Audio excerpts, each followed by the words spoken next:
Hello friends, welcome back to our channel पढ़ ले with चौर। तो आज की इस वीडियो में हम लोग स्टार्ट करने वाले हैं class 6 NCERT geography chapter 1 the earth in the solar system. यानी कि जो हमारी क्लास 6 है उसका जो सब्जेक्ट है ज्योग्राफी, उसका जो फर्स्ट चैप्टर है उसे आज हम लोग स्टार्ट करने वाले हैं। तो चलिए शुरू करते हैं।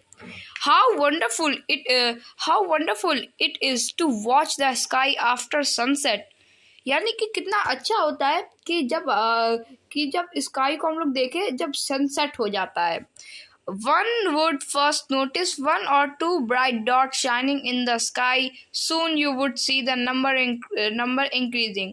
You cannot count them anymore. The whole sky is filled with tiny shining objects. Some are bright, others dim. It seems if the sky is studded with diamonds. यानी कि तब कितना वंडरफुल होता है स्काई को देखना जब सनसेट हो जाता है, सूरज डूब जाता है, तब स्काई को देखने में कितना मज़ा आता है। वहाँ पे और आप लोगों ने नोटिस भी करा होगा कि और जैसे सनसेट होता है 1 और 2 जो ब्राइट डॉट्स होते हैं, ब्राइट डॉट्स स्काई में दिखने लगते हैं और धीरे धीरे उनके जो नंबर्स होते हैं ब्राइट डॉट्स की वो इंक्रीजिंग बढ़ने लगती है और हम लोग उन्हें काउंट भी नहीं कर सकते कि वो कितने हैं। और जो पूरी स्काई है वो धीरे धीरे उन्हीं शाइनिंग ऑब्जेक्ट से फिल हो जाती है, पूरी भर जाती है।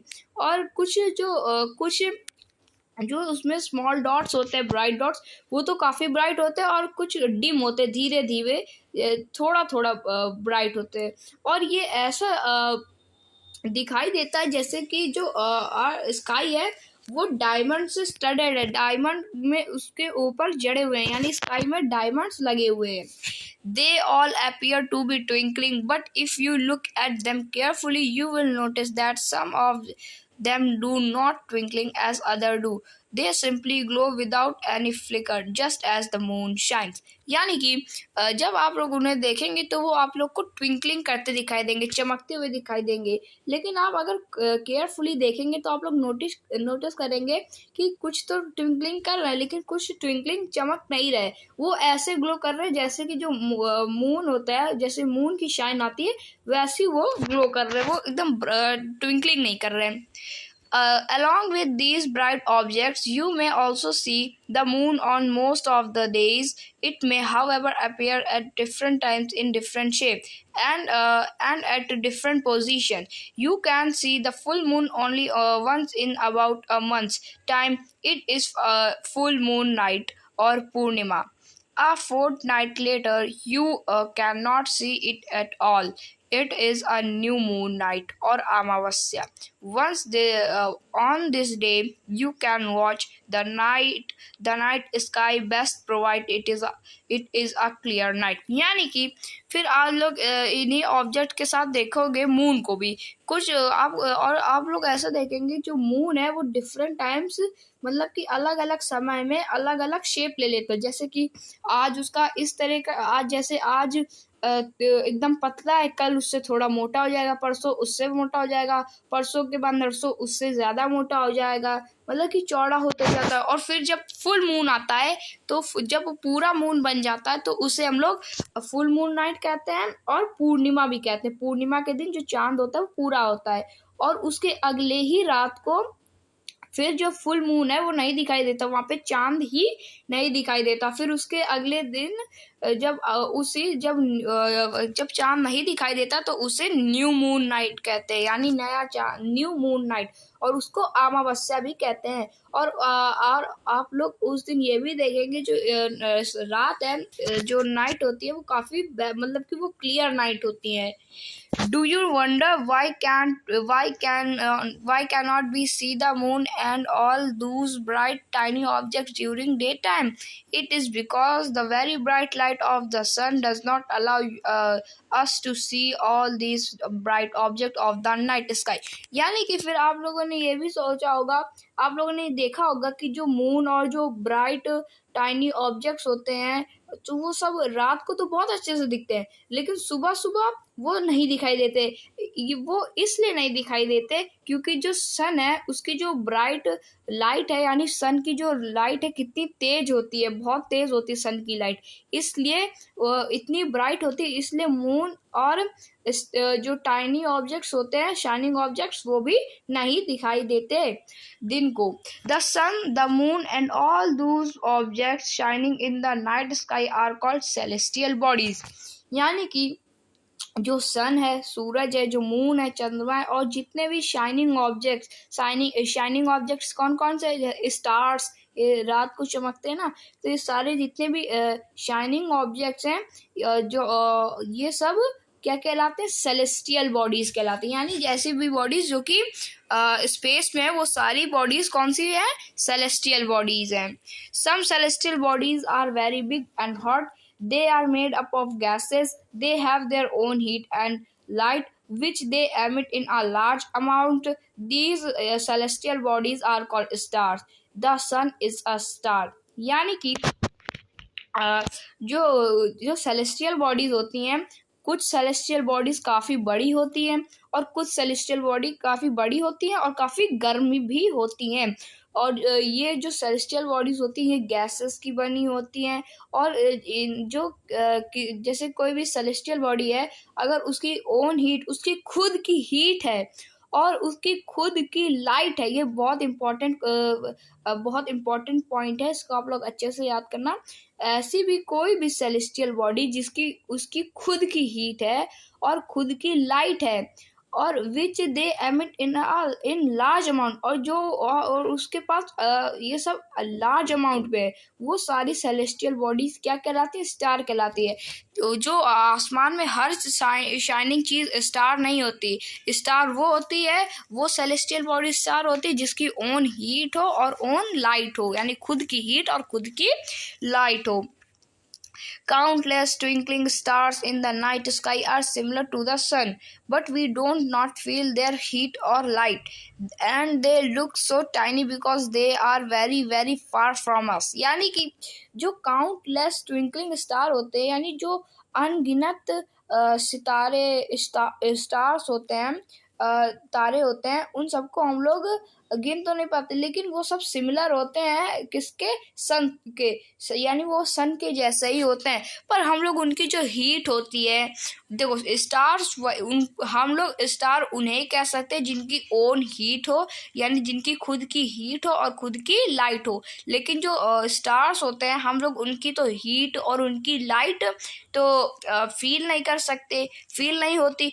ऐसा इसलिए है, हम लोग उनकी लाइट क्यों नहीं फील कर पाते? इसलिए नहीं फील कर पाते क्योंकि वो हमसे very very far from us, यानी वो हमसे बहुत ज़्यादा दूर है, थोड़ा नहीं। सन, आपको पता होगा सन कितना ज़्यादा दूर है। सन जितना दूर सन है, उसकी डबल ट्रिपल दूरी अर्थ से उनकी है, यानी कि वो बहुत ज़्यादा दूर है, करोड़ों किलोमीटर दूर है, करोड़ों से भी ज़्यादा, अरबों खरबों किलोमीटर दूर है। You must have noticed that all objects look smaller when seen from a distance. How small an aeroplane looks when it's flying at a great height. यानी कि आप लोग कुछ भी नोटिस करेंगे, किसी भी ऑब्जेक्ट को स्काई में, वो सब स्मॉलर दिखेगी। जब आप किसी भी चीज़ को एक डिस्टेंस से देखेंगे, बहुत डिस्टेंस से, तब आप कुछ भी चीज़ देखेंगे आपको बहुत छोटी छोटी दिखाई देगी। जैसे कि एक एरोप्लेन उड़ता है, कहाँ पर एरोप्लेन आसमान में उड़ता है और वो काफ़ी ऊंची हाइट में होता है, और हम लोग उसको देखते तो कितना छोटा सा दिखाई देता है, लेकिन वो होता तो नहीं छोटा सा, तो होता है अपनी एक्चुअल जितनी साइज है उतनी साइज होती होगी उसकी आसमान में भी, लेकिन हम लोग को छोटा इसलिए दिखाई देता है क्योंकि वो हमसे बहुत दूर हो जाता है, काफ़ी बड़ी हाइट में चला जाता है।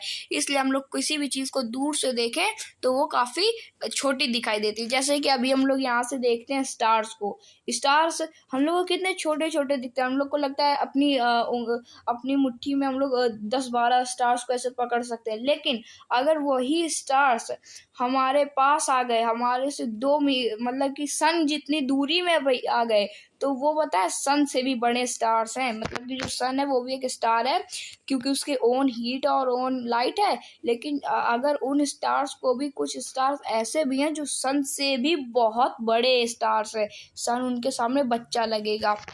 While watching the night sky, you may notice various patterns formed by different groups of stars. These are called constellations. Ursa Major or Big Bear is one such constellation. One of the most easily recognized constellation is the Saptarishi. Sapta means seven, Rishi मतलब sages.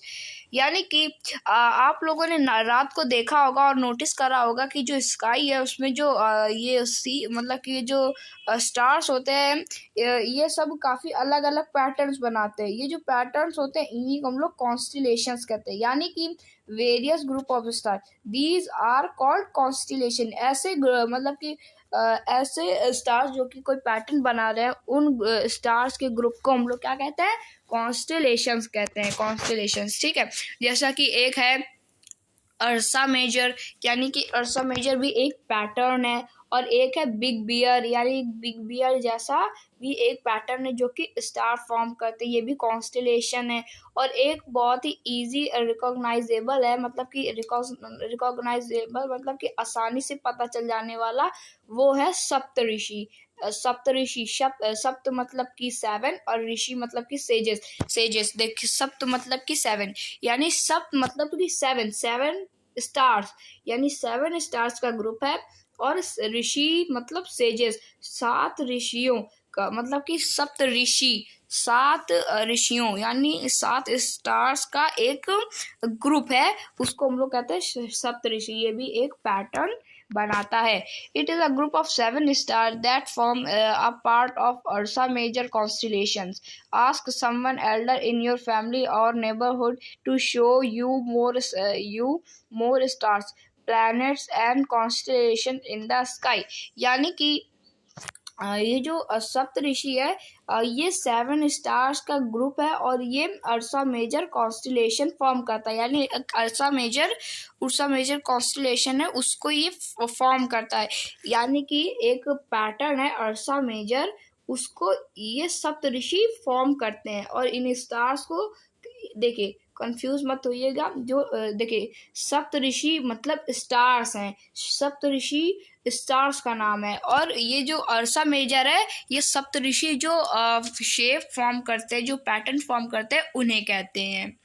तो ये अर्सा major form करता है। और अपने आप लोग ask someone elder in your family और neighbourhood to show more stars, planets and constellation in the sky.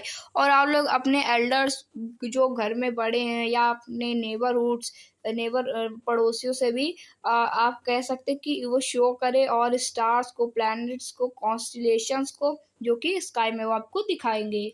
In ancient time, people used to determine direction during the night with the help of stars. The north stars indicate the north direction. It is also called the pole star. It's always remain in the same position in the sky.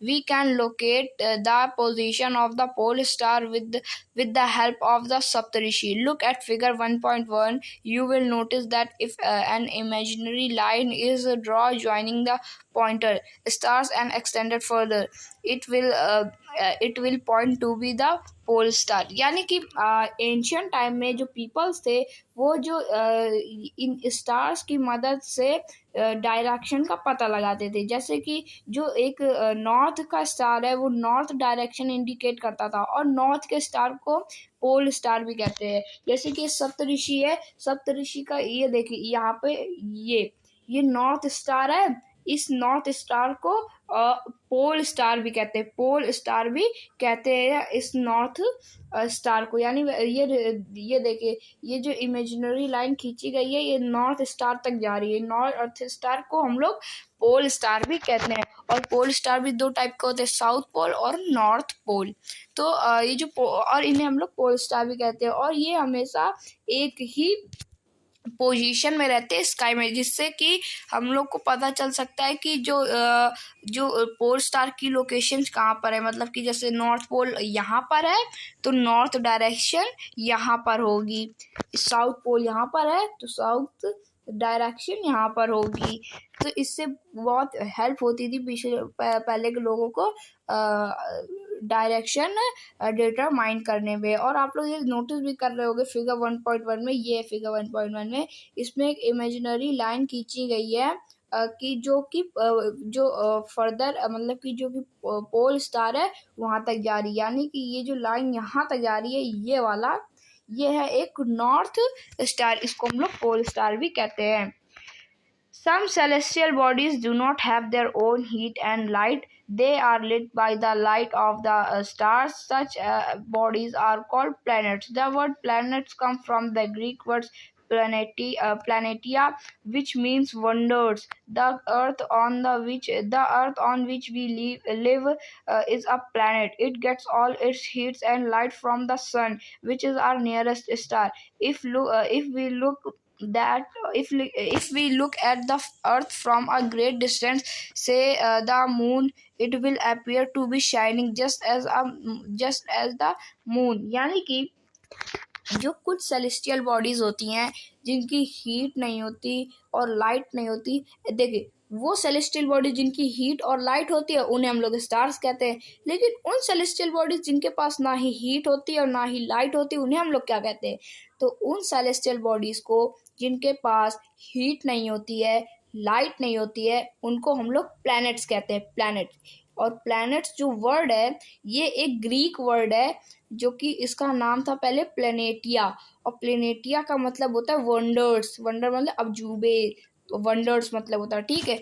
और जो अर्थ है जिसमें हम लोग रहते हैं इसमें तो इसकी खुद की लाइट नहीं है, ना ही खुद की हीट है, तो ये भी क्या है? एक प्लैनेट है। और देखिए अगर हम लोग अर्थ से काफ़ी दूर चले जाएंगे और देखेंगे ना तो जो हमारी अर्थ है ना वो बताए कैसे दिखाई देगी? जैसा मून है, मून भी एक प्लैनेट है, वो कोई स्टार नहीं है, क्योंकि उसकी ना ही हीट है ना ही उसकी कोई लाइट है, और वो लाइट सन से ही लेता है, इसलिए वो भी प्लैनेट है। और अर्थ भी अब हीट और लाइट सन से लेता है, क्योंकि जो कि सन है वो काफ़ी नियरेस्ट स्टार है। और अगर आप बहुत दूर से अर्थ को देखेंगे तो अर्थ बताएं कैसे दिखेगी? जैसे हम लोग मून को देखते हैं, जैसे हम लोग को मून दिखाई देता है वैसा ही अर्थ भी दिखाई देगा। हम लोग को अर्थ सन जैसा नहीं दिखाई देगा कि वो हीट दे रहा है, वो बिल्कुल मून जैसा ही दिखाई देगी अपनी earth. The moon that we see in the sky is a satellite. It is a companion of our Earth and moves around it. Like our Earth, there are 7 other planets that get heat and light from the sun. Some of them have their moons too. यानी कि जिस moon को हम लोग देखते हैं अपने sky में वो कोई प्लैनेट या स्टार नहीं है, वो एक सैटेलाइट है। सैटेलाइट मतलब कि आर्टिफिशियल सैटेलाइट नहीं, जो कि हम लोग भेजते हैं टेक्नोलॉजी, नासा, इसरो, वो वाली सैटेलाइट नहीं, नेचुरल सैटेलाइट। यानी कि वो कंपेनियन, साथी होती है हर एक, मतलब कि जो मून है वो एक कंपेनियन है अर्थ का। कंपेनियन मतलब साथी, और साथी मतलब कि साथ में रहते हैं, ठीक है। और अर्थ की तरह जो 7 और प्लैनेट्स है ना वो भी हीट और लाइट सन से लेते हैं, और उनके पास भी मून्स है। और कुछ प्लैनेट्स के पास तो 2-2 मून्स, 3-3 मून्स भी हैं। तो 3-3 मून्स भी हैं। तो ये जो हमारा यहाँ तक रीडिंग पार्ट था ये तो हम लोगों ने कंप्लीट कर लिया है। अब जो हमारा नेक्स्ट टॉपिक है द सोलर सिस्टम, इससे हम लोग करेंगे किसी नेक्स्ट वीडियो में। आज की इस वीडियो में इतना, मिलेंगे नेक्स्ट वीडियो में द सोलर सिस्टम के साथ। तब तक के लिए थैंक यू वेरी मच।